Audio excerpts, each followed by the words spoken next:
India मतलब आयुर्वेद और आयुर्वेद मतलब इंडिया। इंडिया का जो आयुर्वेद है उसका कोई कंपटीशन नहीं है। जो इंग्लिश दवाइयां हैं वो क्योर नहीं करती, वो कंट्रोल करती हैं खाली। ऑर्गेनिक सब्जियां जो किसान उगा रहा है, क्या सब्जियां या फिर फ्रूट्स वगैरह भी एक्सपोर्ट होते हैं? अगर एक पतंजलि जैसा ब्रांड कोई क्रिएट करना चाहता है, पतंजलि जैसा अपने आप को बनाना चाहता है, तो कैसे उसको तैयारी करनी चाहिए, किस हिसाब से उसको उस ब्रांड पे काम करना चाहिए? आप एप्पल जो खाते हैं वो ईरान का है। अच्छा। आप जो कीवी खाते हो ईरान की है। आप जो ड्रैगन फ्रूट खाते हो वो वियतनाम का है। इंडिया का जो एवरेज टाइम था पोर्ट तक मूवमेंट करने का किसी भी मटेरियल को, इंडिया के किसी भी सिटी से पोर्ट तक माल पहुंचाने का जो एवरेज टाइम था वो 7 डेज था। वो अभी एवरेज टाइम घट के 2 दिन पे आ चुका है। एक इंसान जो आयुर्वेद का प्रोडक्ट बनाता है छोटे शहर में, अगर वो चाहता है कि वो उसको आउट ऑफ इंडिया एक्सपोर्ट करके एक अच्छा बिजनेस खड़ा करे, तो वो कैसे कर सकता है? आज का यह पॉडकास्ट थोड़ा अलग होने वाला है, क्योंकि आज के इस पॉडकास्ट में नहीं तो कोई डॉक्टर है, ना ही कोई हेल्थ एक्सपर्ट है, ना ही कोई डाइटिशियन है, ना ही कोई शेफ है। आज के इस पॉडकास्ट में हमारे साथ एक ऐसे जानकार है जो आपको बताएंगे कि अगर आप हेल्थ सेक्टर में बिजनेस करना चाहते हैं, आप हेल्थ सेक्टर का कोई प्रोडक्ट बनाते हैं और चाहते हैं कि उसको आप आउट ऑफ इंडिया बेचे, अच्छा बिजनेस ग्रो करे, तो आप कैसे कर सकते हैं। आज के इस पॉडकास्ट के हमारे गेस्ट है CMD और फाउंडर GFE, एक मोटिवेशन स्पीकर, इंपोर्ट एक्सपोर्ट के जानकार मिस्टर वैभव शर्मा जी।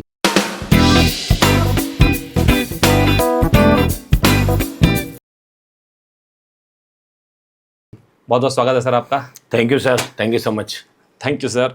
तो सर, इंपोर्ट एक्सपोर्ट ये सुनने में जितना मतलब एक भारी शब्द लगता है ना, कि यार मैं ना इंपोर्ट एक्सपोर्ट का बिजनेस करता हूँ, तो लगता है कि हाँ कुछ करते हैं, लेकिन एक आम आदमी के लिए, कुछ जानकार के लिए जो एक छोटे शहर में बैठा हुआ है और सोचता है कि यार तुम एक्सपोर्ट अगर वो करना चाहता है, यार मैं एक्सपोर्ट कैसे करूँ, तो ये सब चीज़ें जब इतने भारी भरकम सब दिमाग में आते हैं और आप उस क्षेत्र के जो है अच्छे जानकार है, एक्सपर्ट है, तो आपने कैसे सोचा कि इंपोर्ट एक्सपोर्ट का जो बिजनेस है या इंपोर्ट एक्सपोर्ट को आप आम आदमी तक लेके जाए, ये जर्नी कैसे शुरू हुई?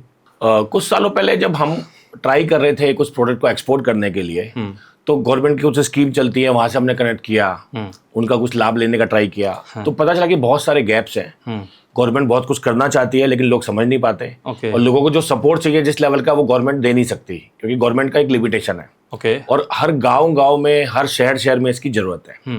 तो वहां से एक चीज निकल के आई कि हम जो कर रहे हैं अपने लिए, साथ में क्यों ना हम लोगों को भी लेके चले, उनको भी गाइड करें, उनको भी एक सपोर्ट सिस्टम दे। तो वहां से ये सारी जर्नी चालू हुई। तो फिर हमने उनको ट्रेन करना चालू किया, उनके प्रोडक्ट पे काम करना स्टार्ट किया, उनको उनके डॉक्यूमेंट्स रेडी करना स्टार्ट किया।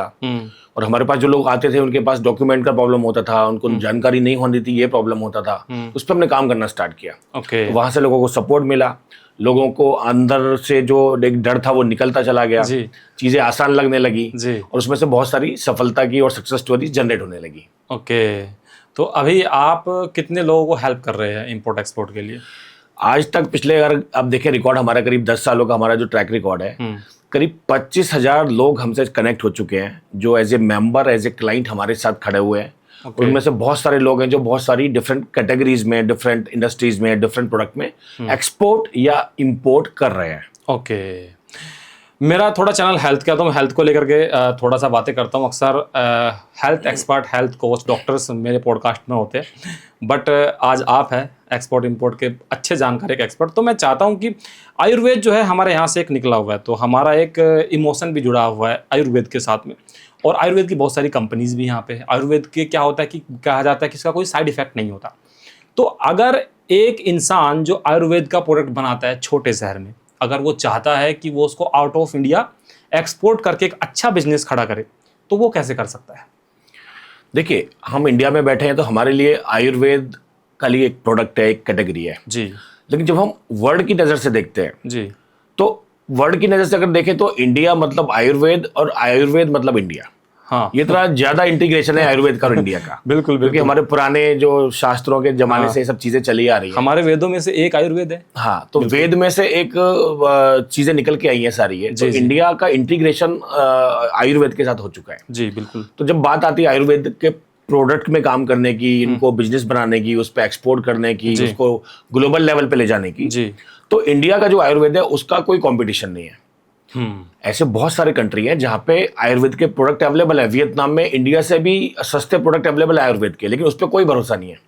ट्रस्ट नहीं है। जितना ट्रस्ट इंडिया के प्रोडक्ट के ऊपर है, हाँ। क्योंकि इंडिया का इंटीग्रेशन आयुर्वेद के साथ हो चुका है। बिल्कुल बिल्कुल। तो उसका एक बेनिफिट इंडिया को मिल रहा है। हाँ इसलिए आपने देखा होगा कि पतंजलि जैसी कंपनी आज लाखों करोड़ की कंपनीज बन चुकी बिल्कुल है। बिल्कुल। तो वो बेनिफिट अगर एक दो कंपनीज, बड़ी कंपनीज को मिल सकता है, तो बाकी सब भाइयों को भी मिल सकता है, किसानों को भी मिल सकता है, छोटे जो व्यापारी हैं उनको भी मिल सकता है, जो हाउस वाइफ्स हैं, जो छोटा छोटा बिजनेस घर से स्टार्ट कर रही हैं, उनको भी मिल सकता है। ओके, तो कैसे, अगर मान लीजिए छोटे शहरों में, जैसे कि आपने बोला, जो किसान है कुछ ऐसी जड़ी बूटियां उगा रहा है जो हमारी हेल्थ के लिए अच्छा है, ठीक है, या फिर छोटे शहरों में कुछ ऐसे प्रोडक्ट बना रहे हैं, मैन्युफैक्चरिंग कर रहे हैं, पैकेजिंग कर रहे हैं कुछ भी, तो बाहर भेजने के लिए उनको किस तरीके से उसकी शुरुआत करनी पड़ेगी, क्या करना पड़ेगा उनको? देखिए, एक्सपोर्ट इंपोर्ट में अगर मैं बात करूं तो एक सिस्टम बना हुआ है, एक प्रोसेस बना हुआ है जी। आपको पहले कुछ लाइसेंस लेने होंगे। अगर मैं डॉक्यूमेंट वाइज आपको बताऊं, जी। जैसे आप डोमेस्टिक बिजनेस कोई भी करते हैं, आपको जीएसटी कंपलसरी है। ओके। अगर आपको एक्सपोर्ट इंपोर्ट में कोई भी आइटम एक्सपोर्ट करना है, तो उसके लिए जीएसटी के बाद आपको एक आईसी लेना होता है। ओके। आईसी मतलब हो गया इंपोर्टर्स एक्सपोर्टर्स कोड। ओके। तो वो इसको बोलते हैं एक्सपोर्ट इंपोर्ट लाइसेंस। ओके। तो ये लेना पड़ता है। ओके। उसके बाद में अगर आप ये फूड प्रोडक्ट कर रहे हैं या आयुर्वेदिक प्रोडक्ट कर रहे हैं, तो उसके लिए आपको आयुष मंत्रालय से एक सर्टिफिकेट लेना होता है। अच्छा। एक आपको अपीडा भी लेना पड़ता है। अपीडा क्या होता है? अपीडा जो एग्रीकल्चर प्रोडक्ट की जो बॉडी है, वो एक सर्टिफिकेट इशू करती है। Okay okay. तो जितने भी फूड आइटम है, जितने भी आयुर्वेदिक आइटम्स है, इनको प्रमोट करने के लिए बॉडीज आपस में काम करती हैं। अच्छा अच्छा। तो अपीडा, फसाई, आयुष, ये सारे लाइसेंस लेने के बाद में आप बड़े आराम से अपना प्रोडक्ट बाहर लेके जा सकते हो, एक्सपोर्ट कर सकते हो, और डोमेस्टिक भी बहुत बड़ी डिमांड है इसकी, इंडिया में भी बहुत बड़ी डिमांड है। ओके। तो ये एक स्कोप है। ये जो आपने एक आईईसी जो सर्टिफिकेट बोला आपने, इंपोर्ट एक्सपोर्ट जो सर्टिफिकेट होता है, ये कैसे मिलता है? ये आजकल सब ऑनलाइन प्रोसेस है। ओके। आप सुबह अप्लाई करेंगे, शाम तक ऑनलाइन आपके मेल पे आ जाएगा। अच्छा, और बहुत इजी प्रोसेस है, 500 रुपए की फीस लगती है। तो चीजें आज बहुत सिंप्लीफाई हो चुकी है, डिजिटलाइज हो चुका है सब कुछ, और ये लोगों को जैसे जैसे समझ में आता जा रहा है, लोगों के जो आगे बढ़ने की संभावना है वो बढ़ती जा रही है। अभी हम देख रहे हैं कि कोविड के बाद से जो है ना, बहुत सारी चीज़ें भी बदली है, और कुछ भरोसा भी कुछ थेरेपी से दूसरी थेरेपी पे शिफ्ट हुआ है। अंतर्राष्ट्रीय बाजारों में भी जो आयुर्वेद का जो एक परचम है, आयुर्वेद की जो डिमांड है, वो क्यों उतना बढ़ रही है? इसके पीछे का मेन रीजन क्या है? देखिए, आयुर्वेद एक लॉन्ग टर्म परमानेंट सॉल्यूशन है। जो इंग्लिश दवाइयां हैं वो क्योर नहीं करती, वो कंट्रोल करती हैं खाली।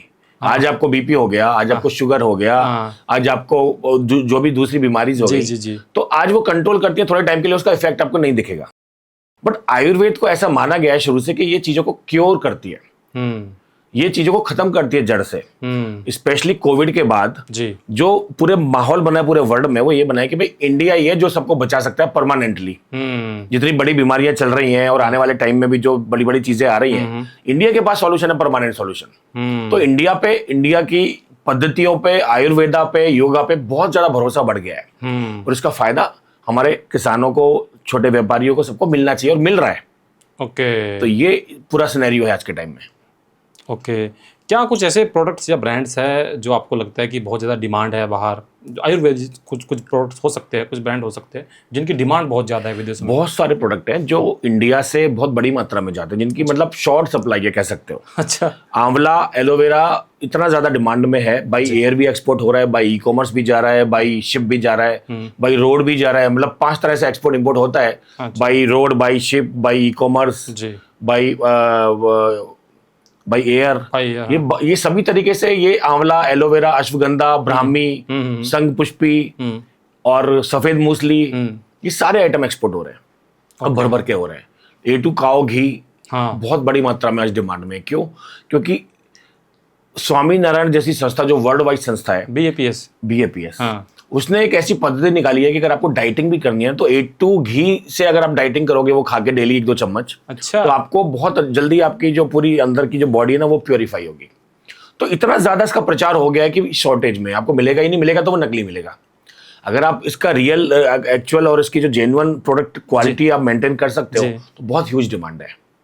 अच्छा, ओके। तो जो छोटे व्यापारी है, जो जैसे मान लीजिए मेरे पास ही 50 गायें हैं, लेकिन मैं अच्छा खासा मेरे को घी होता है A2 का, ठीक है, छोटा व्यापारी है, क्या वो भी एक्सपोर्ट कर सकता है? बिल्कुल कर सकता है। उसके लिए प्रोसेस सेम है। देखो, आपको प्रोसेस फॉलो करना पड़ेगा जी। आपके पास अगर लाइसेंस है, GST है, IC है, आपके पास आयुष का लाइसेंस है, आपका प्रोडक्ट प्रॉपर है, जेन्युइन है, उसकी लैब रिपोर्ट आपके पास है, तो उसकी बहुत डिमांड है।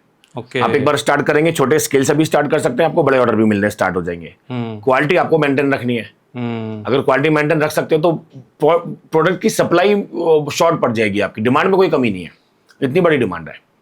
ओके नहीं, जैसे ये होता है ना कि यार अमेरिका कौन भेजेगा, कैसे जाएगा, क्या एक वो लेने कौन आएगा मेरे गांव में, मेरे गांव से वहाँ तक जो है शहर तक कोई कनेक्टिविटी ऐसी नहीं है, लेकिन मेरे पास माल एकदम एक नंबर है, मेरे पास सब कुछ वो है, वो जो बीच में हर्डल्स है वो कैसे दूर हो सकते हैं? मुझे एक चीज बताओ जी आपको कोई लैपटॉप चाहिए जो आप अमेरिका से मंगवाना चाहते हो, जी आप ऑनलाइन ऑर्डर करते हो अमेजोन पे, जी वो लैपटॉप आपके घर पे आ जाता है अमेरिका से।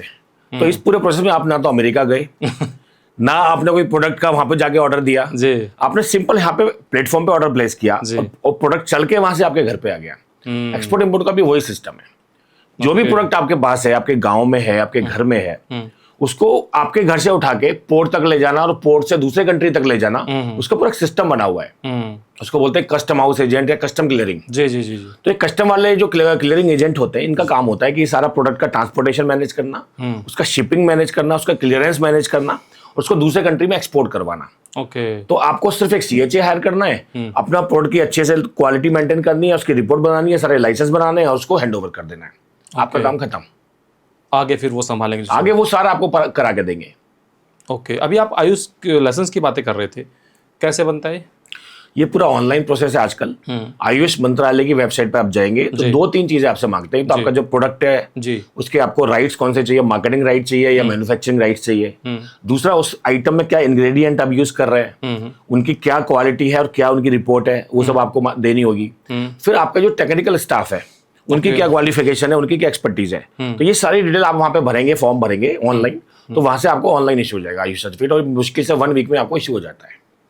ओके जब हम लोग हेल्थ की बातें करते हैं ना, तो क्या होता है कि ऑर्गेनिक चीज़, ऑर्गेनिक शब्द हमारे दिमाग में आता है कि ऑर्गेनिक खाओ, इनऑर्गेनिक खाओगे तो बीमार हो जाओगे, इसमें पेस्टिसाइड बहुत सारा होता है। तो अक्सर एक ट्रेंड चल रहा है कि ऑर्गेनिक सब्जियाँ, ऑर्गेनिक फ्रूट्स, ठीक है, ये सब हो रहा है। तो ऑर्गेनिक सब्जियाँ जो किसान उगा रहा है, क्या सब्जियाँ या फिर फ्रूट्स वगैरह भी एक्सपोर्ट होते हैं? बिल्कुल होते हैं। और ऑर्गेनिक सब्जियां बाहर इसलिए खाई जाती हैं कि बाहर लोग बहुत ज़्यादा हेल्थ कॉन्शियस है, और उनके लिए अगर डॉलर में या यूरो में वो लोग परचेस कर रहे हैं तो उनके लिए ये बहुत सस्ती डील होती है, बहुत सस्ते में उनको ये चीज़ें मिलती हैं इंडिया से। ओके अच्छा अच्छा। तो उनको एक सस्ते में प्रोडक्ट मिल रहा है और इतना हाई क्वालिटी मिल रहा है और ऑर्गेनिक मिल रहा है, उनको और क्या चाहिए। इंडिया से अब देखेंगे जितने भी प्रोडक्ट जाते हैं, वेजिटेबल की आपने बात की जी, यहाँ की भिंडी, यहाँ का करेला, यहाँ की लौकी, यहाँ का चीकू, यहाँ का आम, यहाँ के बीन्स, यहाँ का आंवला, यहाँ का एलोवेरा, ये सारे आइटम बाई एयर इतने सारे कंट्री में जाते हैं। आप मालदीव जाओगे, कभी घूमने गए होगे तो वहां देखा होगा ये सारी चीजें इंडिया से आती हैं। ओके वहां की भिंडी की सब्जी खा रहे होगे ना मालदीव में बैठ के, तो इंडिया की प्लेट है, इंडिया से आई हुई है। अच्छा आप यूके में गए हो, वहां के मैंगो खा रहे हो ना, वो इंडिया का मैंगो है। ओके आप अगर बहरीन गए हो, कतर गए हो और दुबई गए हो, तो वहां की जितनी भी ग्रीन चिली है, वहां पे जितना भी प्याज है, ऑनियन, जी, ये सारे आइटम इंडिया से आए हुए हैं। ओके तो इंडिया का बहुत तगड़ा हर जगह पे इंटरफेरेंस है इन टर्म्स ऑफ ये सारे प्रोडक्ट हम लोग एक्सपोर्ट कर रहे हैं। ओके तो सबसे ज़्यादा कुछ प्रोडक्ट ऐसे हो सकते हैं जिसमें कि सबसे ज़्यादा मुनाफा हो, अगर हम बाहर भेजें, यार इसमें पैसा अच्छा बन जाएगा हमारा? देखो, एक तो जैसे A2 घी का मैंने एग्जांपल दिया। जी जी जी। अब उसमें क्या है कि आपको 2,000 रुपए से लेके 10,000 रुपए तक का घी मिल जाएगा। तो आप कैसे पर केजी, अच्छा, तो कैसे आप अपने आइटम की ब्रांडिंग करते हो, पैकेजिंग करते हो, और कैसे उसकी आप क्वालिटी मेंटेन करते हो, ओके उसके सर्टिफिकेशन निकालते हो, सारी चीजें प्रोसीजर करते हो और उसको मेंटेन रखते हो, उस पर आपकी क्वालिटी, आपका मार्जिन डिपेंड करता है। ओके तो ये बहुत हाई मार्जिन प्रोडक्ट है। इसके अलावा टर्मरिक के पाउडर, इसके अलावा आंवला एलोवेरा के जो जूसेस हैं, हेल्दी स्नैक्स है।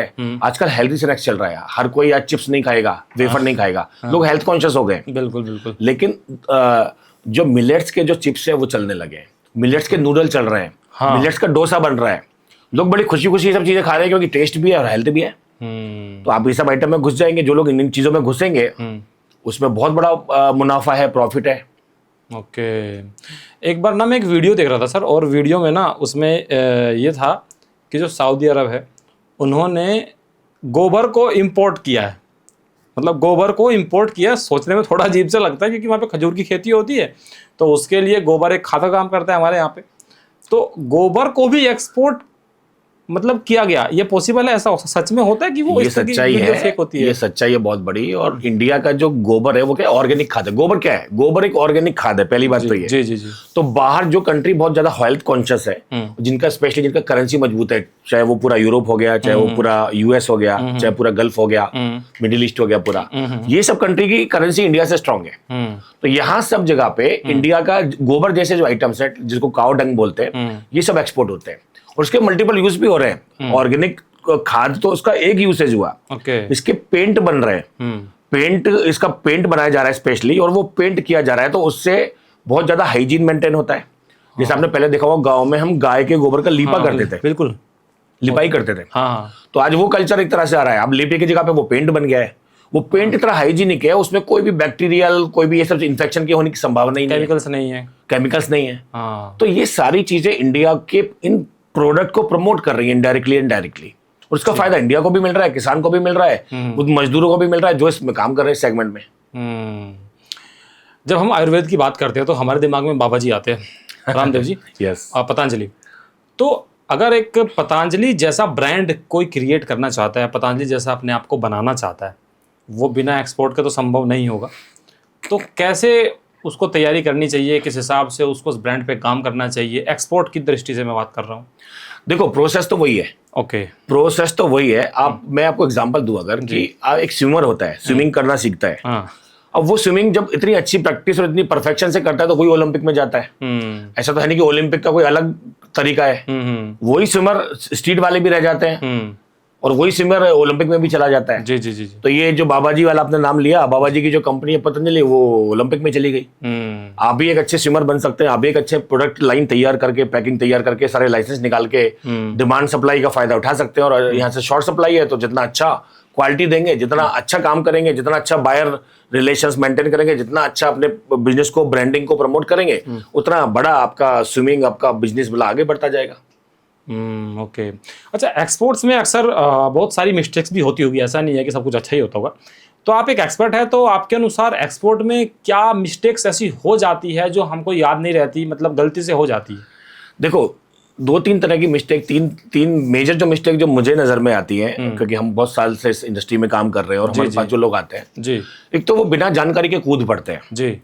जैसे आप, अगर आपको गाड़ी चलानी नहीं आती और आप गाड़ी किसी की लेके निकल पड़ो तो क्या होगा? ठीक है, तो ये वही चीज है। हाँ। तो पहले गाड़ी चलानी सीख लो, साथ में किसी को बिठा लो, जब थोड़ी सी ड्राइव करनी आ जाए फिर आप निकल पड़ो, तो रिस्क खत्म हो गया, आप सीख जाओगे, प्रैक्टिस होती जाएगी। तो एक तो नॉलेज लेना बहुत जरूरी है, कहीं से भी लो, कैसे भी लो, कहीं पे भी जाके सीखो, ऑनलाइन सीखो, ऑफलाइन सीखो जी, बट वो बहुत जरूरी है, उसके बिना कूदना सही नहीं है। ये मेजर गलती लोग करते हैं। ओके।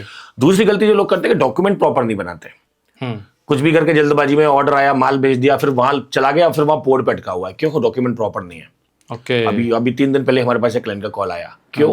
कि ऑलिव ऑयल इंपोर्ट किया था। अच्छा। अब पोर्ट पे अटका हुआ है, कॉल हमारे पास आया कि सर वो छुड़वाओ, उसमें क्या? हमने कहा कि आपने उसका लाइसेंस होता है, वो निकाला हुआ था, एक स्पेशल लाइसेंस चाहिए होता है उसके लिए। अच्छा। बोले सर वो तो हमने पता ही नहीं था। तो अब वो उनका पड़ा हुआ है वहाँ पे, उसमें उनका कॉस्ट भी लग रहा है, डिमरेज चार्जेस लग रहा है, उसका लाइसेंस बनवा के जब तक वो करेंगे नहीं, वो छूटेगा नहीं वहाँ से। अच्छा। प्रोसीजर चल रहा है, बोल दिया, लेकिन पॉइंट ये है कि आपके डॉक्यूमेंट प्रॉपर क्यों नहीं है। तो ये दूसरी गलती है। ओके। तीसरी गलती है कि अपना प्रोडक्ट की पैकेजिंग सही से करना। ओके। उसकी पैकेजिंग अच्छे से तैयार करना, अंदर उसमें माल भी अच्छा होना चाहिए, लेकिन बाहर क्वालिटी भी, पैकेजिंग क्वालिटी भी अच्छी होनी चाहिए। 90% इंडियन ब्रांड ऐसे हैं जिनकी पैकेजिंग इतनी खराब होती है कि उनका माल ट्रांजिट में ही फट जाता है, उनके बॉक्स फट जाते हैं, उनके सैशे फट जाते हैं, लीक हो जाता है और सारा माल बिगड़ जाता है। हाई क्वालिटी का नहीं होता। हाई क्वालिटी पैकिंग में कंजूसी क्यों करनी है अपने को? अंदर अगर $100 का माल है तो $2 की पैकिंग में क्यों कंजूसी करनी है? कितना बचा लोगे आप? वो $100 से आप क्यों खेल रहे हो? हाँ। तो ये गलतियां लोग, मेजर 3 गलतियां करते हैं कि पैकिंग का ध्यान ना रखना, जी जी, डॉक्यूमेंट का ध्यान ना रखना और बिना सोचे समझे जानकारी लिए कूद पड़ना। तो उन लोगों को जो इस सेक्टर में आना चाहते हैं, जो एक्सपोर्ट करना चाहते हैं, शुरुआती क्या सलाह रहेगी आपको? हमारी सलाह ये रहेगी कि प्रॉपर जानकारी लें, प्रॉपर डॉक्यूमेंट बनाएं, प्रॉपर फोकस करें कि करना क्या है। कई बार लोग ऐसे भी आते हैं कि इनको बहुत सारी चीजें दिमाग में होती है, ये भी करना है, वो भी करना है, वहां भी करना है, सर भी करना है। 1 या 2 कंट्री टारगेट करो, 3 या 4 प्रोडक्ट टारगेट करो, उन पर फोकस करो, उनकी प्रॉपर रिसर्च करो, प्रॉपर बनवाओ, लाइसेंस रेडी करो, डॉक्यूमेंट रेडी करो, तो वहां से स्टार्ट करो। थोड़ा थोड़ा स्टार्ट करो, आगे बढ़ते जाओ और जैसे जैसे सक्सेस मिलती जाएगी वैसे वैसे आप चीजों को स्केल अप करते जाओ, वॉल्यूम बढ़ाओ, ब्रांड बढ़ाओ, उसके जो SKUs है वो बढ़ाओ और मल्टीपल प्लेटफॉर्म पे जाओ। ई कॉमर्स पे चले जाओ, अमेजोन पे चले जाओ, फ्लिपकार्ट पे, ईबे पे। इसके अलावा आप डायरेक्ट B2B ऑर्डर्स ले सकते हो, जो होलसेल चैनल्स हैं उनको टैप कर सकते हो, डिस्ट्रीब्यूशन मॉडल में जा सकते हो, फ्रेंचाइजी क्रिएट कर सकते हो। बहुत सारे तरीके हैं हमारे पास। जो लोग आते हैं हम उनको ये सारे तरीके बताते हैं कि भैया ये सब तरीके हैं, आपका बिजनेस 1 करोड़ से 100 करोड़ पे कैसे जाएगा 2 साल के अंदर, 3 साल के अंदर, ये तरीका है, तो वो कर सकते हैं। Okay, global federation of entrepreneur जो आपकी एक संस्था मान लीजिए, या फिर आप मान लीजिए कंपनी आपकी मान लीजिए उसको, वो कैसे काम करती है इंपोर्ट एक्सपोर्ट को लेकर के? ये संस्था हमने इस तरह से बनाई हुई है कि एक तरह से ये एक चैम्बर ऑफ कॉमर्स की तरह काम करती है। तो ये एक प्राइवेट चैम्बर ऑफ कॉमर्स है और इसमें बहुत सारे लोग जुड़े हुए, जैसा मैंने आपको बताया कि करीब 25,000 लोग की मेंबरशिप इसमें कनेक्टेड है। अब ये लोग अपने जो भी प्रोडक्ट है उनको एक्सपोर्ट, इंपोर्ट, या कई लोग डोमेस्टिक भी काम करते हैं, तो उसमें उनको हम जो भी संभव मदद होती है वो हम करते हैं, उनको कनेक्ट करते हैं। हमारे पास जो रिसोर्सेज हैं, हमारे पास कुछ कंपनीज इंडिया में है, इंडिया के बाहर भी हैं। हमारा सेटअप, हमारा एक कंपनी दुबई में है, एक मलेशिया में है, एक वियतनाम में है, एक US में है, इंडिया में अहमदाबाद में हेड ऑफिस है हमारा जी। तो ये सारा जो इकोसिस्टम है ये हम अपने क्लाइंट को ऑफर करते हैं। मान लीजिए आप हमारे क्लाइंट हैं, आप चाहते हैं कि आप दुबई में एक्सपोर्ट करें या आप बहरीन में, कतर में एक्सपोर्ट करें, तो हमारी जो दुबई वाली कंपनी है वो आपको हेल्प करेगी। हम आपका माल पहले दुबई इंपोर्ट कर सकते हैं, वहाँ पे सैंपल मंगा सकते हैं, वहाँ पे हम सैंपल डिस्ट्रीब्यूट कर सकते हैं, ऑर्डर निकाल सकते हैं, उसके अगेंस्ट में हम आपका माल वापस ऑर्डर कर सकते हैं, इंपोर्ट कर सकते हैं। आपको हमारे वेयर हाउस का एक्सेस मिल जाएगा, आप हमारे वेयर हाउस में माल रख सकते हो। ये वेयर हाउस आपके दुबई में है, मलेशिया में, सब जगह पे हमारे वेयर हाउसेज हैं। अच्छा। हमारे बॉम्बे में 4 कोल्ड स्टोरेज है, क्योंकि इंपोर्ट का जितना भी माल आता है बाहर से जी, बहुत सारा इंपोर्ट भी होता है। अच्छा। जितना फ्रूट है, आप एप्पल जो खाते हैं वो ईरान का है, आप जो कीवी खाते हो ईरान की है, आप जो ड्रैगन फ्रूट खाते हो वो वियतनाम का है। ये सारे आइटम बाहर से आते हैं और ये हमारे जो 4 स्टोरेज है वहाँ पे हम कोल्ड स्टोरेज में रखते हैं मुंबई में, और वहाँ से वो पूरे इंडिया में डिस्ट्रीब्यूट करते हैं। तो जैसे एक्सपोर्ट होता है वैसे इंपोर्ट का भी काम इस तरीके से होता है, और इसके लिए पूरा इकोसिस्टम हमने बनाया हुआ है जो हम अपने क्लाइंट को हेल्प करते हैं इसमें, मेंबर्स को। इंपोर्ट एक्सपोर्ट के अलावा और क्या चीजें हैं जो GFE काम करते हैं जिसमें? हम लोग मेनली 4 सेगमेंट में है, export, import, e commerce, immigration and tours and travels. ये 4 हमारे सेगमेंट है। ओके। और ये चारों सेगमेंट के हमारे बहुत सारे बिजनेस पार्टनर, फ्रेंचाइजी भी हैं मल्टीपल सिटीज में। अच्छा। अभी हम कुछ और फ्रेंचाइजी इनवाइट कर रहे हैं कुछ सिटीज में, तो हम उसको पूरा एक ऑफिस और एक सेटअप में हम ये चारों बिजनेस उनको एक जगह पे करके देते हैं। तो कोई भी क्लाइंट जो हमसे जुड़ना चाहते हैं फ्रेंचाइजी में, तो उनको हम पूरा एक सेटअप कर दिया, ऑफिस, टीम, ये सब रेडी हो गया, और ये चारों बिजनेस वहां पे इकट्ठे चलते हैं। क्योंकि हर घर में आज देखो कि ये चारों बिजनेस में से कोई ना कोई आपको कोई ना कोई प्रोडक्ट मिलने वाला है। कौन कौन सा नाम बताइए? जैसे मैंने आपको बताया एक्सपोर्ट इंपोर्ट जी, हर किसी को कोई ना कोई एक्सपोर्ट इंपोर्ट की रिक्वायरमेंट है, सीखने की, करने की, बिजनेस करने की। फिर इमिग्रेशन, तो आपको वीजा चाहिए, आपको स्टूडेंट वीजा चाहिए, हर घर में कोई ना कोई बच्चा बाहर पढ़ना जाना चाहता है या बाहर जॉब करना चाहता है आउट कंट्री में, तो वहां पे हम उनकी हेल्प करते हैं। ओके। फिर ई कॉमर्स, भाई अमेजोन पे, फ्लिपकार्ट पे खरीदना तो सबको आ गया, शॉपिंग करना, बेचना कितने लोगों को आता है? आपने अमेजोन पे कितनी शॉपिंग की होगी आज तक? बट क्या कभी अमेजोन पे बेचा है आपने? नहीं बेचा। तो ये काम हम करते, सिखाते हैं लोगों को कि भाई अमेजोन पे अगर आपने बेचना सीख लिया, आप कोई भी प्रोडक्ट लॉन्च कर सकते हो, ब्रांड बना सकते हो, अपनी 100 करोड़ की कंपनी 2 साल में खड़ी कर सकते हो। शार्क टैंक अगर आपने देखा होगा जी, कितने सारे ब्रांड आए हैं जो सिर्फ अपना एक ब्रांड बनाया, पैकेजिंग बनाई, उसको ई कॉमर्स पर लिस्ट किया, ऑर्डर आने चालू हो गए, सीधा शार्क टैंक में पहुंच गए, 100 करोड़ की इक्विटी रख दी, लाओ भाई। कितना आसान है बिजनेस करना, आज के टाइम में जितना आसान कभी नहीं था, लेकिन सही तरीका, सही सोच, सही गाइडेंस अगर है तो कर सकते हैं। ओके। आप बहुत सारे लोगों को, जैसे कि आपके ऊपर बहुत सारे आपके क्लाइंट है, बहुत सारे माल आप इंपोर्ट एक्सपोर्ट करते हैं, बाहर इंडिया की क्या चीज की सबसे ज्यादा डिमांड है? जरूरी नहीं कि हेल्थ से ही हो, बियॉन्ड हेल्थ भी हो सकता है। सबसे ज्यादा क्या चीज इंडिया की पसंद की जाती है, डिमांड बहुत ज्यादा है? देखिए, इंडिया को मैं जब देखता हूं तो मैं आपको एक बेसिक कॉन्सेप्ट बताता हूं। इंडिया एक बहुत ही स्किल्ड मैन पावर वाला कंट्री है, पहली बात। और इंडिया की जो मैन पावर कॉस्ट है वो वन ऑफ द लोएस्ट है पूरे वर्ल्ड में। अच्छा। मैं लोएस्ट तो नहीं बोलूंगा, क्योंकि हमसे भी कम बहुत सारे कंट्री हैं, बांग्लादेश है और श्रीलंका है और पाकिस्तान है, इनकी हमसे भी कम होगी। अच्छा। बट हम one of the lowest cost man power country है विद स्किल्ड मैन पावर। इसका फायदा क्या मिलता है? और ये जो मैन पावर है ना, ये बहुत ज्यादा स्किल्ड तो है ही, और ये मल्टीपल लैंग्वेज बोलना जानती है, ये इंग्लिश भी जानती है, हिंदी भी जानती है, ये तमिल तेलुगु भी जानती है, अरबी भी जानती है। तो ये जो बहुत ही स्किल्ड, और स्पेशली इंग्लिश जानना बहुत बड़ा प्लस फैक्टर है। चाइनीज को इंग्लिश नहीं आती। यूरोपियन को अपनी जो टर्की वाला है वो टर्किश बोलेगा, जो जापानी वाला है वो जापानीज बोलेगा, लेकिन इंडिया में ज्यादातर लोगों को इंग्लिश आती है, बेसिक इंग्लिश सभी को आती है जी। तो उसका फायदा हमें मिलता है, हमारी जो ये पॉपुलेशन है इसको मिलता है, उसका फायदा उनको बिजनेस में भी मिलता है। ओके, तो कुछ स्टोरीज आप बताइए, आपके जैसे बहुत सारे लोग जो है इंपोर्ट एक्सपोर्ट करते होंगे, तो क्या स्टोरीज कुछ है आपके जहन में जिसने कि ये 10,000 20,000 या 1 लाख से बिजनेस शुरू किया आपके थ्रू, जीएफपी के थ्रू, और आज वो 50 लाख या 50 करोड़ या इस पे पहुंच गया हो कुछ? बहुत सारे लोग ऐसे हैं जिन्होंने अपने ब्रांड एस्टेब्लिश किए जी जिन्होंने अपने बिजनेस खड़े किए। जो लोग डोमेस्टिक में, मान लो जैसे मैं आपको एग्जांपल दूं कि एक आए थे हमारे पास नासिक से, तो वो डोमेस्टिक में ऑनियन का काम करते थे। ऑनियन का उनका महीने का 3-4 कंटर का महीने का काम था, ट्रेडिंग का। ओके वो हमारे पास एक्सपोर्ट करने के लिए हमने उनके कुछ कंटर एक्सपोर्ट किए। तो वो पहले मलेशिया गए, फिर दुबई में गए, 2-3 कंट्री में उन्होंने एक्सपोर्ट किया। जी दुबई मलेशिया तो ठीक है, अभी वो कर रहे हैं, लेकिन डोमेस्टिक बिजनेस उनका 200 कंटर का महीने का काम हो गया अभी। अच्छा डोमेस्टिक इतना बड़ा जंप उनको क्यों मिल गया? क्योंकि एक ठप्पा लग गया कि भाई एक्सपोर्ट करते हैं। तो जितने एक्सपोर्ट करने वाले थे ऑनियन के, वो उनसे माल लेने लगे डोमेस्टिकली। अच्छा तो business is not just about export और इंपोर्ट और international business, is all about money. See, colour of money same. पैसा तो पैसा होता है, वो किसी भी तरीके से आए।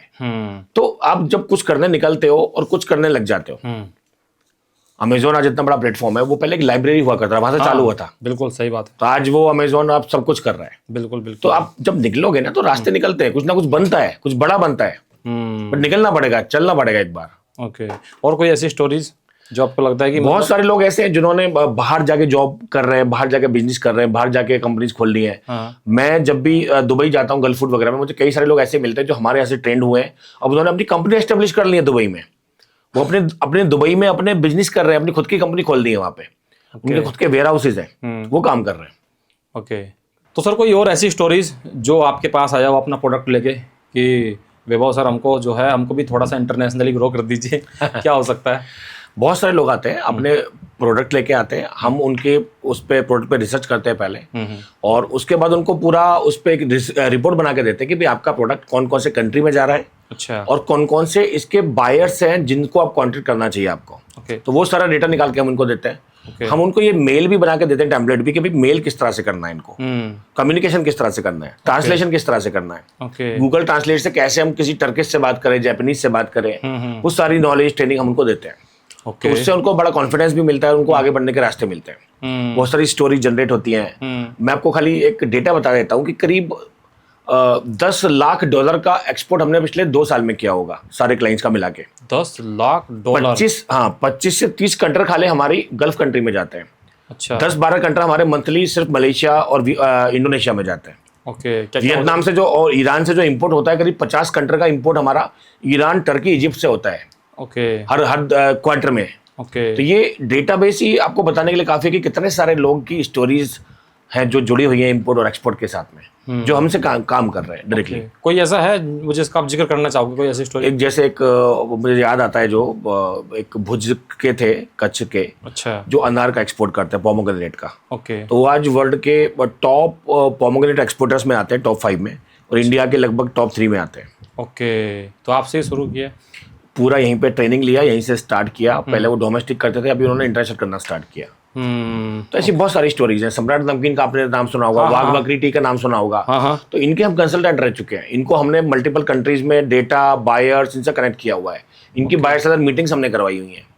ओके, तो उसका इनको लाभ मिला है। अच्छा, जैसे कोई प्रोडक्ट आपके पास वो लेके आया कोई इंसान, तो आपको ये पता रहता है कि ये प्रोडक्ट जो लेके आए हैं इसकी किस किस कंट्री में सबसे ज्यादा डिमांड है? वो हमारे पास पूरा डेटा होता है। अच्छा, और लगभग 99% प्रोडक्ट ऐसे हैं जो एक्सपोर्टेबल होते हैं। ओके, सिर्फ ये टेक्निकल आइटम है, जो जैसे मोबाइल फोन है, जैसे टैबलेट है, जैसे टेलीफोन फोन एसेसरीज है, ये सारे आइटम है जो इंपोर्ट होते हैं। ओके, बाकी इंडिया से बाकी सारे आइटम है वो एक्सपोर्ट होते हैं।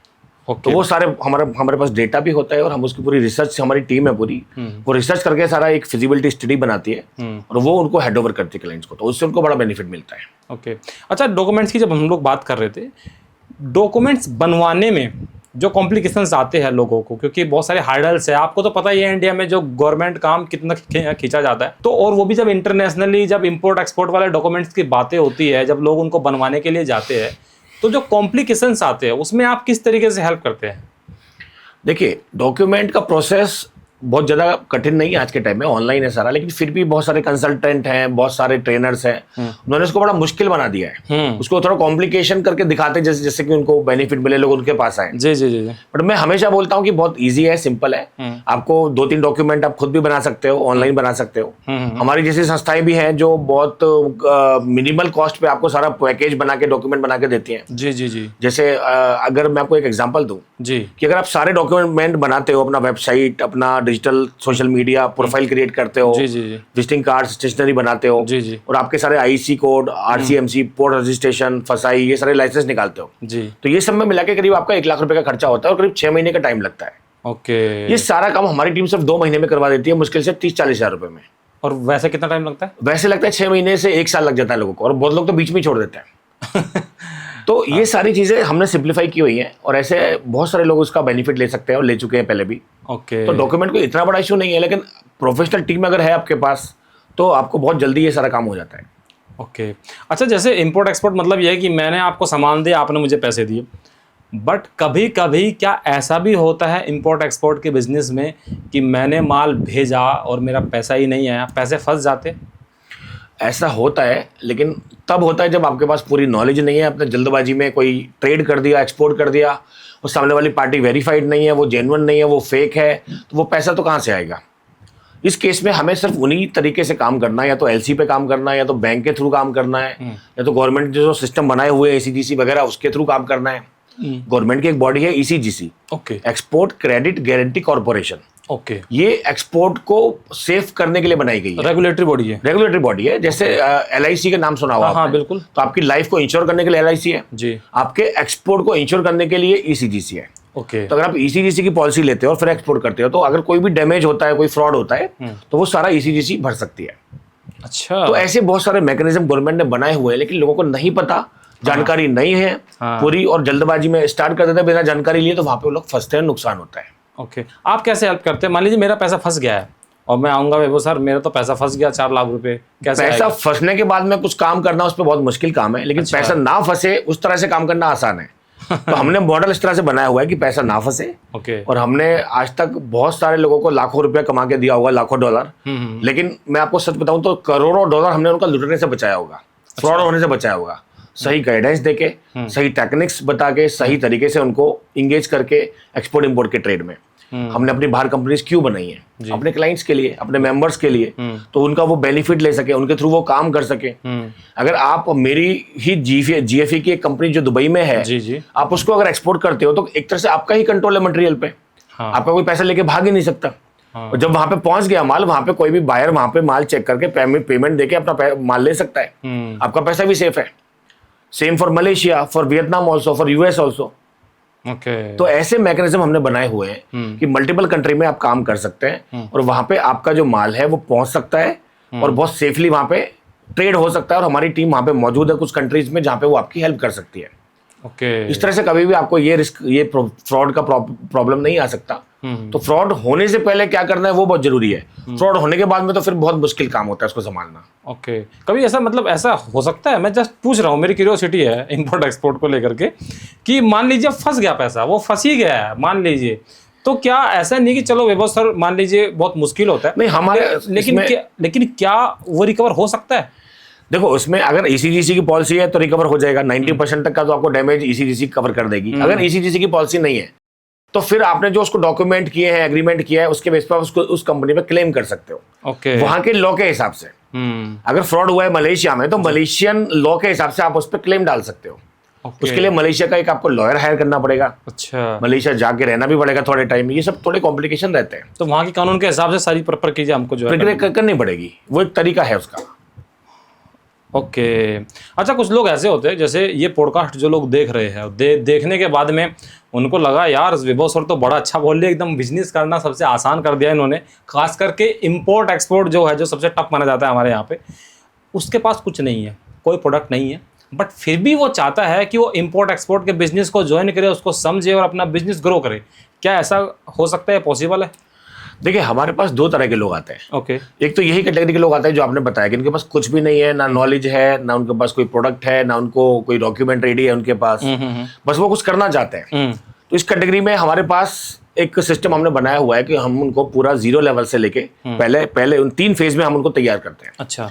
स्टेप 1 हम उनको ट्रेनिंग देते हैं जी। सब सिखाते हैं प्रैक्टिकली, और ये सब ऑनलाइन होता है, अपने घर से कर सकते हैं सारा कुछ बैठ के। स्टेप 2 में हम उनके सारे डॉक्यूमेंट रेडी करते हैं। उनका जो GST है, IC है, RCMC है, पोर्ट रजिस्ट्रेशन है, फसाई है, या उनको आयुष चाहिए या जो भी चाहिए वो सब डॉक्यूमेंट रेडी करवाते हैं। ओके। स्टेप 2 में उनकी वेबसाइट बन जाती है, उनका पूरा सोशल मीडिया प्रेजेंस हो जाता है। अब स्टेप 2 तक आते हैं वो पूरा तैयार हो चुके हैं, वो जितना चाहे जो चाहे उतना एक्सपोर्ट या इंपोर्ट कर सकते हैं, जिस भी आइटम में चाहे। ओके। फिर स्टेप 3 आता है। स्टेप 3 में हम उनको कुछ प्रोडक्ट के सजेशन देते हैं कि भाई ये सब आइटम है, ये एक्सपोर्ट हो रहे हैं, आपको इसमें से जो करना है आप बता दो, हम आपको पूरा एंड टू एंड करवा के देंगे। मतलब जिसकी डिमांड ज्यादा है, जिसकी डिमांड है, जो एक्सपोर्ट हो रहा है, जो हम करवा सकते हैं, जो हम हैंडल कर सकते हैं, जी जी जी, वो हम आपको करवा देंगे। ओके। उससे फायदा क्या होगा कि आपका एक बार साइकिल हो गया पूरा एक्सपोर्ट का कंप्लीट, आपका माल दूसरे कंट्री में पहुंच गया, और आपको पूरा आइडिया लग गया। और एक बार आपको पूरा आइडिया लग गया, आपका डॉक्यूमेंट रेडी है, आपको पूरा आइडिया लग गया, डॉक्यूमेंट का सब पता चल गया, फिर आप खुद अपना कितना भी एक्सपोर्ट घुमा सकते हो, उसको कॉपी पेस्ट कर सकते हो, मल्टीपल कंट्री में ले आ सकते हो, मल्टीपल प्रोडक्ट में काम कर सकते हो, क्योंकि प्रोसीजर सेम है, प्रोसेस सेम है। हमने आपको प्रोसेस सिखाना होता है एक बार, वो प्रोसेस सिखाने के लिए हम कोई भी प्रोडक्ट यूज करें। फॉर एग्जांपल जैसे आप गाड़ी सीखने जाते हो ड्राइविंग स्कूल में, तो उसके बाद जो गाड़ी होती है उससे वो सिखा देता है आपको, मारुति 800 है या सेंट्रो है या जो भी है जी। फिर आप अपनी मर्सिडीज चलाओ, BMW चलाओ, क्या फर्क पड़ता है, प्रोसेस सीख लिया आपने। तो हम लोगों को प्रोसेस सिखाने का काम करते हैं। ओके। इस लेवल के लोग जो आपने बताया कि ये कैटेगरी के लोग, एक दूसरी कैटेगरी भी आती है जी। ये है जो बिजनेसमैन है, बिजनेस कर रहे हैं ऑलरेडी, डोमेस्टिक धंधा चल रहा है, अच्छा चल रहा है, जी। बाहर जाना चाहते हैं। इनकी जो यंग जनरेशन है वो कहती है पापा बाहर भी जाना है, अच्छा। बाहर कंपनीज बनानी है, बाहर बिजनेस करना है जी। इनको हम बाहर का सपोर्ट देते हैं। ओके। इनके प्रोडक्ट पे हम बायर्स वगैरह का भी सपोर्ट देते हैं, और बाहर कौन कौन से कंट्री में उनका माल जाएगा, कैसे जाएगा, क्या डॉक्यूमेंट लगेगा, कौन से बायर्स होंगे जिनसे उसको कनेक्ट करना है, कौन से कंट्री में ट्रैवल करना है, ट्रैवल कैसे करना है, कहाँ पे रुकना है, कौन सी मार्केट है, वो सारा उनको जानकारी, सपोर्ट, ये सब हम उनको देते हैं। ओके। तो यहाँ से उनके लिए इंटरनेशनल लेवल पे जाना आसान हो जाता है, और जो ब्रांड उनका इंडिया में ऑलरेडी चल रहा है उसको बाहर लॉन्च करने में आसानी हो जाती है। तो 2 तरह के लोग हमारे पास आते हैं, दोनों ही चीजें हमारे पास सॉल्यूशन मौजूद है। ओके। जब एक्सपोर्ट की बात होती है तो मतलब जैसे हमने 200-400 करोड़ का आसानी से आपका वो हो जाएगा, बिजनेस ग्रो हो जाएगा, तो इनकम भी अच्छी खासी होगी। लेकिन इंडिया में यहाँ पे क्या हो रहा है, कुछ लोग जो है वो दुबई भाग रहे हैं जस्ट बिकॉज ऑफ की 0 टैक्स ऑन इनकम। लेकिन जब मैं बाहर से पैसा कमा रहा हूँ, मैं दुबई से एक्सपोर्ट करके पैसा कमा रहा हूँ, बहरीन से, वियतनाम से, जहाँ से भी आप हमें कमवा रहे हैं, ठीक है, उस पर टैक्स जब 30% 40% ऐसे कटता है, उसका टैक्स का क्या प्रोसीजर है? देखो दुबई में पहले तो 0 टैक्स नहीं रहा, अभी पहले था।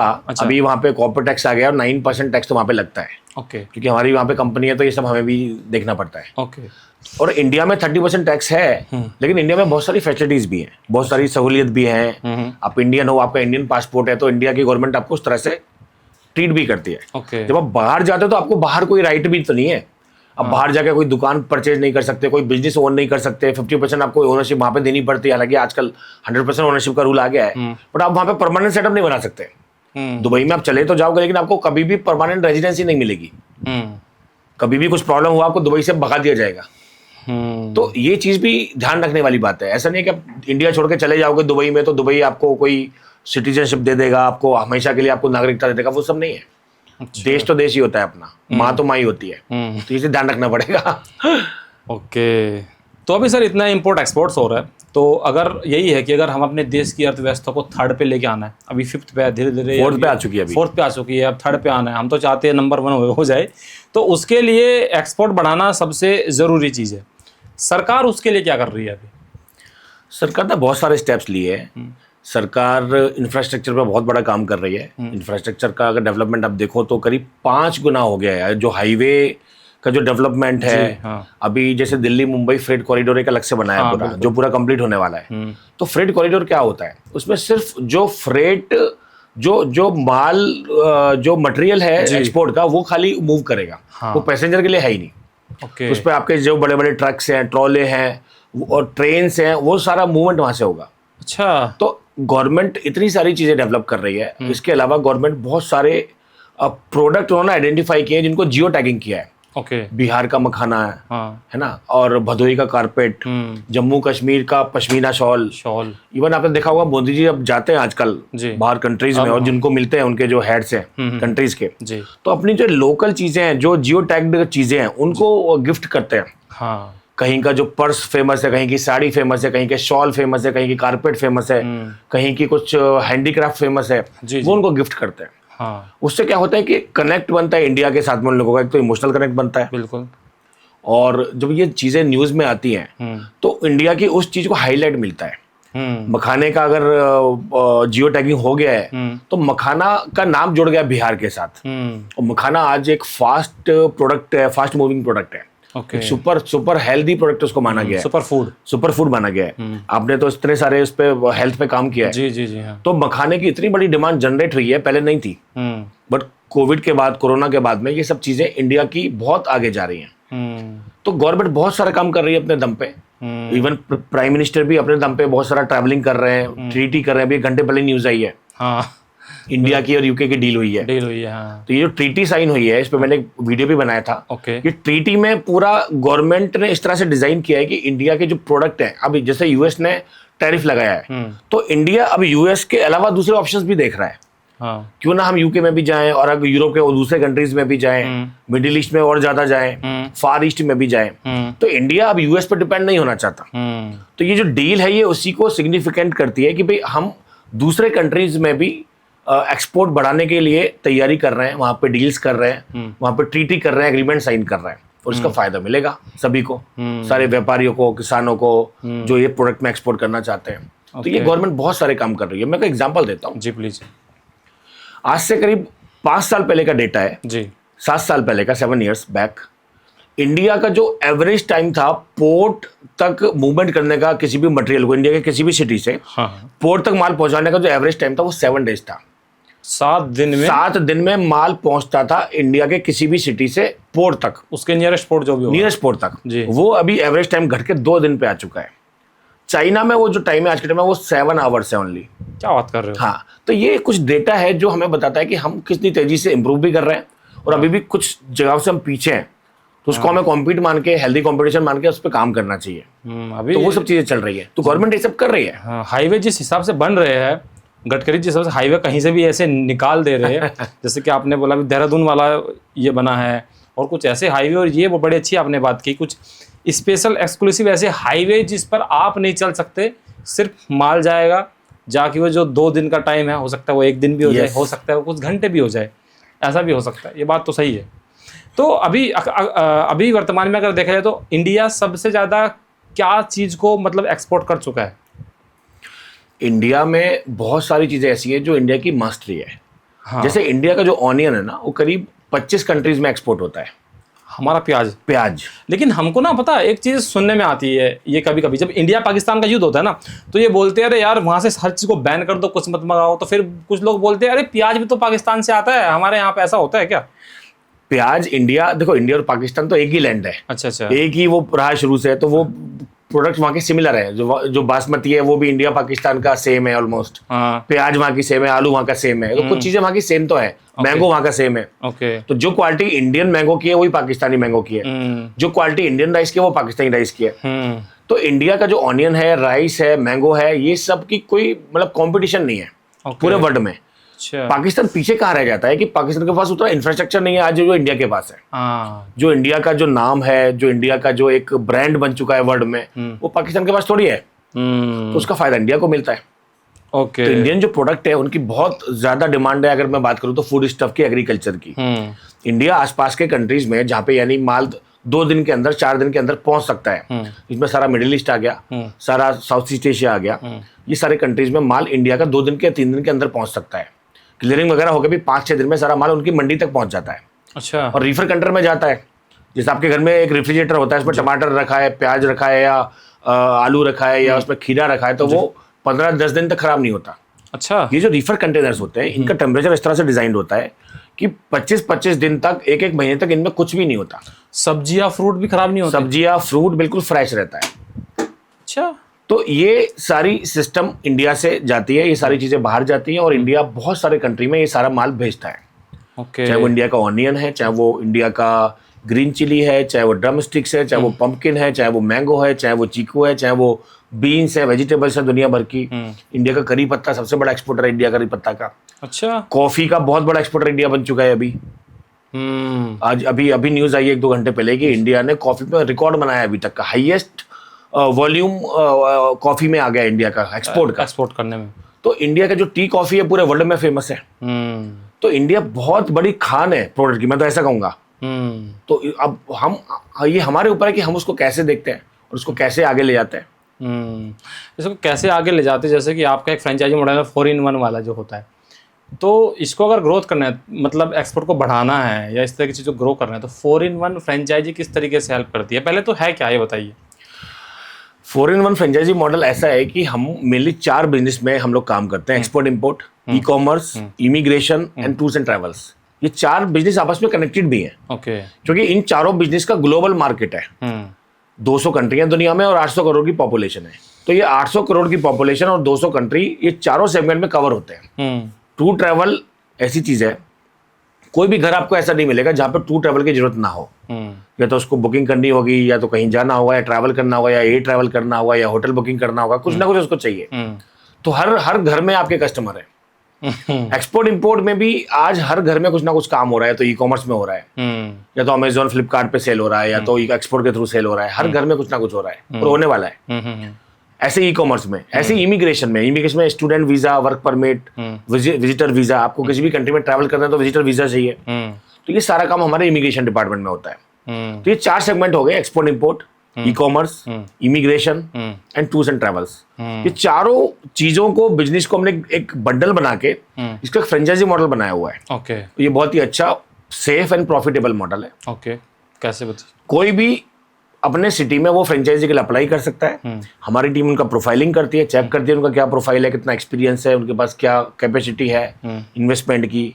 तो एक बड़ा अच्छा मॉडल हम उनको पूरा फ्रेंचाइजी का बना के देते हैं और उसमें करीब 1 से 2 लाख रुपए का महीने का प्रॉफिट उनको 3-4 से 6 महीने के अंदर आना स्टार्ट हो जाता है। ओके। उनको करना क्या होता है, मैं आपको उसका भी एक सीक्रेट बताता हूँ कि हमारे पास एक डेटा आया कि जो लोग हमारे ऑफिस पे मिलने आते हैं उसमें से 10 लोग जैसे मिलने आए, तो 10 में से 8 लोग 9 लोग तो फाइनल कर लेते हैं। ओके। 1 या 2 लोग हैं जो शायद नहीं कर पाते जी। तो ये हमारा डेटा बोलता है। ओके। लेकिन जो रिमोट इंक्वायरी आती है दूर से, जहाँ पे हमारा प्रेजेंस नहीं है, ऑफिस नहीं है, वहां पे 10 में से मुश्किल से 2 या 3 लोग ही हमारे पास आते हैं। बाकी लोग चले जाते हैं वापस, क्योंकि उनको ट्रस्ट नहीं आता, वो हमसे मिल नहीं पाए, तो उसका फायदा मिलता नहीं है कंपनी को। जी जी। तो हमने फ्रेंचाइजी मॉडल ऐसा बना दिया कि हर सिटी में हमारा एक पार्टनर होना चाहिए। तो 10 इंक्वायरी उसके यहाँ पे जो आएंगी, 10 में से 8 इंक्वायरी 7 इंक्वायरी क्लोज होंगी, फाइनल होंगी। तो उसका कुछ बेनिफिट उसको दे दिया, कुछ बेनिफिट कंपनी को मिल गया। और जो लोग आगे नहीं बढ़ पा रहे थे एक्सपोर्ट इंपोर्ट में, ई कॉमर्स में, उनको वो फायदा भी मिल गया, उनको एक ऑफिस मिल गया लोकल वहां पे। तो पेनिट्रेशन बढ़ गया। जो किसान है मान लो नासिक में, पुणे में, उसको ऑनियन एक्सपोर्ट करना है, लेकिन अगर पुणे में जीएफई का ऑफिस नहीं है तो कैसे करेगा? तब वहां पे फ्रेंचाइजी आ गया, तो फ्रेंचाइजी का ऑफिस जाके मिल लेगा जीएफई की टीम से।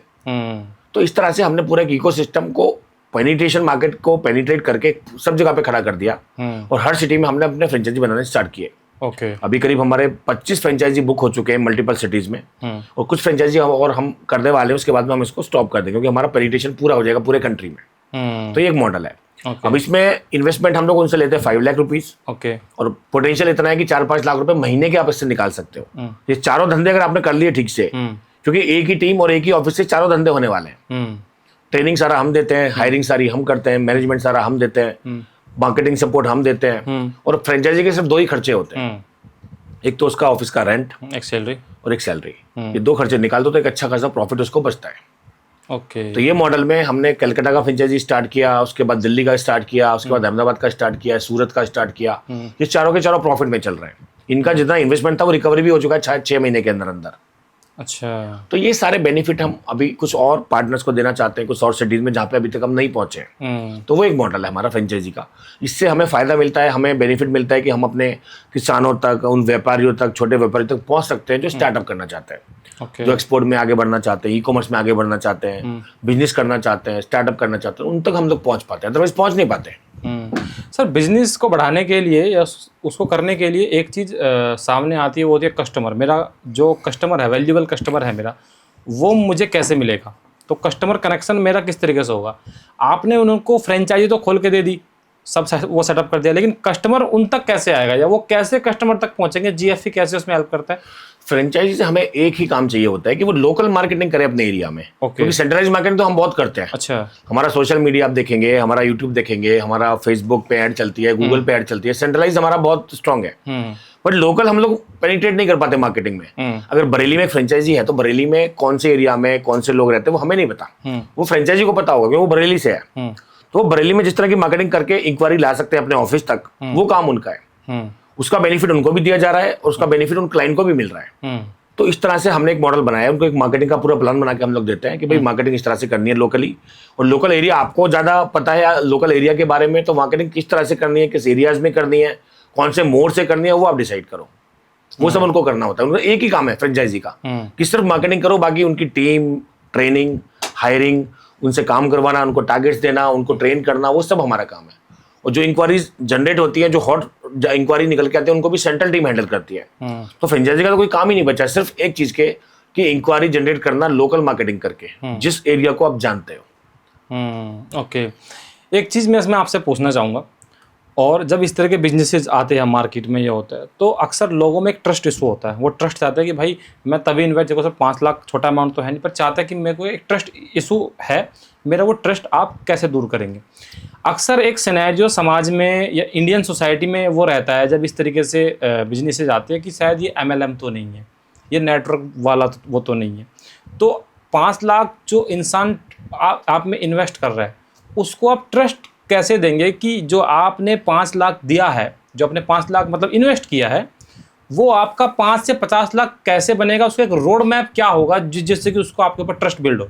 तो हम उनको 5 लाख में पूरा एक बिजनेस का मॉड्यूल देते हैं, पूरा एक फ्रेमवर्क बना के देते हैं कि कितने लोग चाहिए, कितनी टीम चाहिए होगी, और कौन कौन से प्रोडक्ट किस तरह से सेल होंगे, वो ट्रेनिंग हम उनको देते हैं। और 5 सालों का, अगले 4 या 5 साल का उनको पूरा प्रोजेक्शन बना के देते हैं कि अब अगले आने वाले 3 साल में, 4 साल में, 5 साल में कितना कितना पैसा किस तरह से कमा सकते हैं। उसके लिए कैसे मार्केटिंग करनी होगी, कैसे प्लानिंग करनी होगी, कैसे टीम मैनेजमेंट करना होगा, वो सारा हम उनको फ्रेमवर्क बना के देते हैं। और उसमें उनके साथ खड़े भी रहते हैं, बैकअप में सपोर्ट करते हैं उनको। तो इस तरह से उनको एक और ट्रस्ट की जहाँ तक सवाल है कि हमारा जो पूरा इंफ्रास्ट्रक्चर है, हमारा जो पूरा सोशल मीडिया है जिस तरीके का, अब आज हमारे गूगल पे हाईएस्ट रिव्यूज है पॉजिटिव। इतने सारे रिव्यूज हमारी कैटेगरी में किसी और कंपनी के है ही नहीं पूरे वर्ल्ड में। अच्छा, तो इससे बड़ा ट्रस्ट क्या होगा? आज हमारा जो सेटअप है, हमारे करीब खुद के हमारे करीब फ्रेंचाइजी के मिला के 25 ऑफिस तो हमारे इंडिया में हैं, और बाहर भी 5 कंट्री में हमारे ऑफिस हैं जीएफई के। ये पूरा इंफ्रास्ट्रक्चर इनके काम लगने वाला है हमारे क्लाइंट्स के। तो ये एक बहुत बड़ा एक इकोसिस्टम बना हुआ है, तो उस पर आप ट्रस्ट नहीं करेंगे तो किस पे ट्रस्ट करेंगे? तो ये सारा इकोसिस्टम हम अपने क्लाइंट को देना चाहते हैं, उन क्लाइंट्स के अलावा अपने फ्रेंचाइजी को देना चाहते हैं, और हम चाहते हैं कि सबके लिए विन विन सिचुएशन बने। जो काम करना चाहते हैं वो काम करें, जो बिजनेस करना चाहते हैं, एक्सपोर्ट करना चाहते हैं, ई कॉमर्स करना चाहते हैं, और जो इवन दूसरे कंट्रीज में जाना चाहते हैं, ट्रैवल करना चाहते हैं बिजनेस के लिए भी, घूमने के लिए भी, उनको ट्रू ट्रैवल का सपोर्ट मिले, इमिग्रेशन का सपोर्ट मिले, उनके जिनके बच्चों को बाहर पढ़ने भेजना है उनको इमिग्रेशन का सपोर्ट मिले। तो ये सारी चीज़ें हम उनको हेल्प करने के लिए पूरा सिस्टम बनाया हुआ, इकोसिस्टम। ओके, तो सर हम लोग फ्रेंचाइजी की जब बातें कर रहे हैं, लेकिन अक्सर बहुत लोग, आपने बोला मेरी इतनी फ्रेंचाइजी है, बहुत कंपनीज, बहुत बिजनेस ऐसे हैं उनकी बहुत सारी फ्रेंचाइजी है, बोलते रहते हैं अपने सोशल मीडिया पे, अपनी वेबसाइट्स पे। पर मैं आपसे ऑन कैमरा एक बात ऑनेस्टली पूछना चाहता हूँ, क्या कोई ऐसी फ्रेंचाइजी है आपकी, या कितनी फ्रेंचाइजी ऐसी है जो बंद हुई है? ऐसा कुछ है? देखिए, अभी तक एक भी फ्रेंचाइजी आज तक हमारी कभी बंद नहीं हुई है। और मैं आपको एक इंटरेस्टिंग फैक्ट बताता हूँ कि जितनी फ्रेंचाइजी हमने खोली है ना, अभी हम करीब 25 फ्रेंचाइजी अभी तक खोल चुके हैं, जो ऑनबोर्डिंग प्रोसेस में है, और बहुत सारी ओपन हो चुकी हैं, ओपन होने वाली हैं, पे काम चल रहा है, ब्रांडिंग पे काम चल रहा है। करीब 75 फ्रेंचाइजी वेटिंग में है, जो इंक्वायरी आगे बढ़ी हुई है, जिसको हम लोग अभी होल्ड पे रखा हुआ है कि पहले हम ये सबको ऑनबोर्डिंग करेंगे, उसके बाद हम उनको नेक्स्ट फेज में उनको हम काउंट करेंगे। तो इतना ज्यादा फ्लो है। अब सवाल ये आता है कि इतना सारा फ्लो क्यों है, कि लोग क्यों करना चाहते हैं? बिल्कुल, आज कोई भी सीरियस बिजनेस अगर करना हो जी, तो आप एग्जांपल ले लीजिए, यूएस पिज्जा आपको चाहिए, मैकडॉनल्ड में चाहिए तो 75 लाख से स्टार्ट होता है। आपको डोमिनोज पिज्जा चाहिए, 55 लाख से स्टार्ट होता है। राइट। आपको एक साउथ इंडिया का ब्रांड है, उसका सागर रत्ना ऐसे कोई रेस्टोरेंट खोलना है तो 55 लाख से स्टार्ट होता है। हाँ, कोई भी सीरियस बिजनेस आपको करना है, मोबाइल की फ्रेंचाइजी लेनी है, मोबाइल की शॉप की, जी, तो वो 40 लाख रुपए से स्टार्ट होती है। तो हम सिर्फ 5 लाख रुपए में आपको एक इतनी बड़ी अपॉर्चुनिटी दे रहे हैं जो ग्लोबल लेवल पे है, आपका ऑफिस चाहे बरेली में है, चाहे कश्मीर में है, चाहे कन्याकुमारी में है, चाहे दिल्ली में है, चाहे जैसलमेर में है, आप पूरे वर्ल्ड में काम कर सकते हो। वो जो 200 कंट्री है वो आपके टारगेट मार्केट है, वो जो 800 करोड़ की पॉपुलेशन है वो आपका टारगेट है। क्योंकि चारों सेगमेंट आपको मिल रहे हैं और चारों सेगमेंट में से कोई ना कोई कंट्री में कोई ना कोई घर में आपको आपका ग्राहक मिल सकता है। और ये बाउंडेशन हमने नहीं रखी है कि आप अगर बेंगलोर में हो तो बेंगलोर का ही क्लाइंट ले सकते हो, आप बेंगलोर में बैठ के पूरे कंट्री के कहीं का भी क्लाइंट ले सकते हो, कंट्री के बाहर का भी क्लाइंट ले सकते हो, क्योंकि सारा ऑनलाइन है, डिजिटल है और सब कुछ ग्लोबल लेवल पे चलता है। जैसे आपने बोला 55 लाख 70 लाख ऐसी ऐसी बड़ी बड़ी फ्रेंचाइजी की जो फीसिस होती है या फिर उनके जो भी इन्वेस्टमेंट उसमें होता है इतना होता है, और आपने बोला 5 लाख, डिफरेंस तो बहुत ज़्यादा है। आपकी फ्रेंचाइजी में ऐसी क्या खास बात है कि वो 5 लाख से भी शुरू हो सकती है और 55 लाख तक पहुंच सकता है आपका प्रॉफिट, औरों में ऐसा क्या नहीं है जो आप में है? मतलब मैं खास बात, आप यूनिक पॉइंट मैं पूछना चाहता हूँ आपका। देखिए 2-3 चीज़ें हैं। एक तो किसी भी फ्रेंचाइजी का जो मेन पॉइंट होता है, मेन गेम चेंजर होता है उसका प्रोडक्ट। जी, हमारा जो प्रोडक्ट है वो इतना स्पेशल है, एक तो वो मोनोपोली है। हम जिस तरह की ट्रेनिंग्स देते हैं एक्सपोर्ट इंपोर्ट में, शिपमेंट में, ई कॉमर्स में, वो सारी हमारी मोनोपोली है। कोई और दूसरी कंपनी आपको नहीं मिलेगी जो इस तरह से शिपमेंट में ट्रेन करती है लोगों को, प्रैक्टिकल शिपमेंट करवाती है, ट्रेनिंग देती है एक्सपोर्ट की। ठीक है, तो एक तो वो जो हमारी मोनोपोली है प्रोडक्ट की, वो बहुत ही डिफरेंट एंड यूनिक है, वो किसी के पास नहीं है। जी, तो किसी को अगर एक्सपोर्ट इंपोर्ट करना है, सीखना है प्रैक्टिकली शिपमेंट पे, तो उसको आपके पास ही आना पड़ेगा, ओके, कोई ऑप्शन ही नहीं है दूसरा। अच्छा, तो ये एक बहुत बड़ी मोनोपोली वाली जो चीज़ है, ये बेनिफिट है। दूसरा, हमारा जो प्रोडक्ट है वो एक लर्निंग मोड वाला प्रोडक्ट है, एक वर्चुअल प्रोडक्ट एक तरह से। ओके, हमें कोई किचन नहीं चाहिए, कोई हमें उसके लिए इक्विपमेंट नहीं चाहिए, कोई हमें कोई प्लांट मशीनरी नहीं चाहिए, राइट, हमें उसके लिए कोई बहुत बड़ी जगह नहीं चाहिए किचन सेटअप करने के लिए, गोडाउन के लिए, माल रखने के लिए, कोई माल ही नहीं है। हमारे यहाँ तो सब लर्निंग ड्रिवन पूरा सिस्टम है। जी, तो एक 400 स्क्वायर फीट का, 300 स्क्वायर फीट का ऑफिस आप कहीं पे भी लेंगे, महंगे से महंगे एरिया में भी आपको 25-30-40 हज़ार का मिल जाएगा। और आपको एक फूड कोर्ट में एक बड़ा वो चाहिए जगह, तो आपको 2 लाख रुपए की, 3 लाख रुपए की मिलेगी। सही बात है। तो एक तो बहुत ह्यूज सेविंग होती है कॉस्ट में, बहुत ही मार्जिनल कॉस्ट, बहुत ही मिनिमल कॉस्ट में आपका ये पूरा सेटअप चल सकता है। सारे प्रोडक्ट यूनिक है और बहुत सारी चीजें ऐसी हैं जो आप अपने किसी भी फ्लोर पे भी आपका ऑफिस है, मान लीजिए आपका कोई बिल्डिंग है, तो आपका फूड कोर्ट अगर आपको बनाना है तो फूड कोर्ट में आपको ग्राउंड पे होना चाहिए, या तो जो 2-3 माले की जो बिल्डिंग है उसमें फूड कोर्ट के पास ही आपका फर्स्ट, सेकंड, थर्ड फ्लोर पे होना चाहिए। आपका ऑफिस यहाँ पे, हमारा जो ऑफिस आप 24वें माले पे बना सकते हो क्योंकि वो अपॉइंटमेंट लेके आ रहा है जो भी आ रहा है आपके पास। तो ये ह्यूज सेविंग होती है, क्योंकि सेम बिल्डिंग में ग्राउंड फ्लोर का जो रेंट है और 24 माले का जो रेंट आप कंपेयर कर लो, ये आपको 5 लाख में मिल रहा होगा, वो 25,000 में मिल रहा होगा। हाँ बिल्कुल।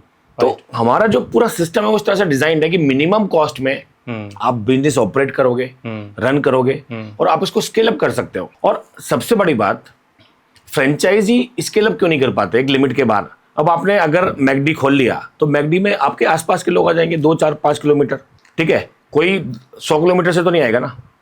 कोई ऑनलाइन तो आप किसी को बर्गर नहीं खिला सकते ना। जी बिल्कुल। ये जो मॉडल है इसमें आप किसी को 200 किलोमीटर दूर भी बैठ के आप फोन पे सर्विस सेल कर सकते हो, हमारी टीम करती है। आप किसी को भी किसी भी सिटी से, किसी भी कंट्री से भी सर्विस उठा के दे सकते हो। हमारे 35 कंट्री के लोग हमसे ट्रेनिंग ले चुके हैं ऑनलाइन, और उनको हमारी टीम ने ऑनलाइन क्लोज किया, फोन पे, खाली व्हाट्सएप कॉल पे। ओके। तो कोई कंट्री ऐसा होगा शायद जहाँ पे हमारे जो क्लाइंट नहीं मिलेंगे, जहाँ पे इंडियन काफी सारे होते हैं, होते सारे इंडियंस ही हैं, लेकिन वो दूसरे कंट्री में सेटल्ड है। जी जी। तो ये कुछ यूनिक फीचर्स हैं जिसका फायदा उस फ्रेंचाइजी ओनर को मिलता है जो हमसे कनेक्टेड है as a franchise partner. Okay, इस वजह से आपकी जो कॉस्ट है वो कम आती है। कॉस्ट मिनिमल हो गई एकदम, इससे कम कॉस्ट कैसे हो सकती है? और बिजनेस का तो कोई लिमिट ही नहीं है, पूरे वर्ल्ड में आप कितना भी काम कर सकते हैं। और पूरे वर्ल्ड में आप मुझे ढूंढ के ऐसी कोई फ्रेंचाइजी बताओ जो इतने कम कॉस्ट में इतने सारे बेनिफिट दे रही है कि मोनोपोलिस्टिक प्रोडक्ट है, ग्लोबल लेवल पे काम कर सकते हैं, ऑफिस की ऑपरेशन कॉस्ट इतनी मिनिमल है, कहीं पे भी ऑफिस बना सकते हैं, और मिनिमम टीम से एक ही जगह से 4 तरह के काम कर सकते हैं। तो ये एक ऐसा यूनिक प्रपोजिशन है जो मेरे ख्याल से बहुत रेयर ही आपको मिलेगा। ओके, तो ऐसे लोग ये पॉडकास्ट देखने के बाद, वो लोग जो चाहते हैं कि आपके साथ जुड़े, या बिजनेस करना चाहते हैं, या फ्रेंचाइजी लेना चाहते हैं, या इंपोर्ट एक्सपोर्ट करना चाहते हैं, उनका कोई प्रोडक्ट हो सकता है, आपसे कैसे जुड़ सकता है? हम आपको उसके लिए कुछ 2 अपने लिंक दे देंगे। जिनको फ्रेंचाइजी के लिए इंक्वायरी करना है तो फ्रेंचाइजी के लिंक पे वो कनेक्ट कर सकते हैं, और जिनको बिजनेस स्टार्ट करने के लिए हमसे कनेक्ट होना है तो हम उनको बिजनेस को आगे ले जाने के लिए हमारी टीम उनको हेल्प कर देगी। उसके लिए हम उसको एक अलग लिंक दे देंगे, तो ये लिंक आप अपने उनको दे सकते हैं। ओके, तो सीधा आप तक वो पहुंच जाएंगे? हम तो पहुंच जाएंगे। Okay, so thank you so much sir, बहुत बहुत धन्यवाद आपका हेल्दी पॉडकास्ट में आने के लिए, बड़ा अच्छा लगा। कि एक्सपोर्ट करना इतना आसान भी हो सकता है, मुझे नहीं पता था। आपने इतना ईजी इसको बना दिया है, क्योंकि ये सुनने में ही आप खुद ही जानते हैं हमारे देश का जो कल्चर है, हमारी जो जागरूकता जितनी हमारी है, अगर हम इंपोर्ट एक्सपोर्ट की बात करें, बोलते हैं कि यार तुम एक नुक्कड़ पे नहीं बेच सकते, हम विदेश में क्या बेचेंगे, लेकिन आपने उस प्रोसेस को जो अच्छे से हल्का किया है, इतना स्मूथ आपने बनाया है, तो ये बहुत अच्छा है। और अगर आप भी चाहते हैं कि या तो आप इनकी फ्रेंचाइजी लेना चाहते हैं, या फिर अगर आपके पास भी कुछ ऐसे प्रोडक्ट है, जैसे सर ने बताया कि 99% ऐसे प्रोडक्ट होते हैं जो एक्सपोर्ट होते ही होते हैं, अगर आपके पास भी, आपके आसपास भी ऐसे कोई प्रोडक्ट है जो चाहते हैं कि अच्छे हैं और डिमांड अच्छी है, आप उसको एक्सपोर्ट करना चाहते हैं, बाहर विदेश में भेजना चाहते हैं, अपना बिजनेस ग्रो करना चाहते हैं, तो वैभव सर का जो है GFE जो उनका ऑर्गेनाइजेशन है, ये आपके साथ है। और 2 लिंक है जो नीचे डिस्क्रिप्शन में आपको दिए गए हैं। पहला है जिसपे कि आप फ्रेंचाइजी के लिए इंक्वायरी कर सकते हैं। दूसरा वो, अगर आपके पास कोई प्रोडक्ट है, आप छोटे शहर से, गांव से, जहां से भी है, आप उसको बेचना चाहते हैं, उसके लिए दूसरा लिंक है, आप वहां पे जाकर इंक्वायरी कर सकते हैं। हो सकता है आपका एक क्लिक आपके प्रोडक्ट को लोकल से वोकल और वोकल से इंटरनेशनल आपको बना दे। ठीक है, तो अगर आप ये चाहते हैं तो आपके लिए जो है लिंक अवेलेबल है। Thank you so much.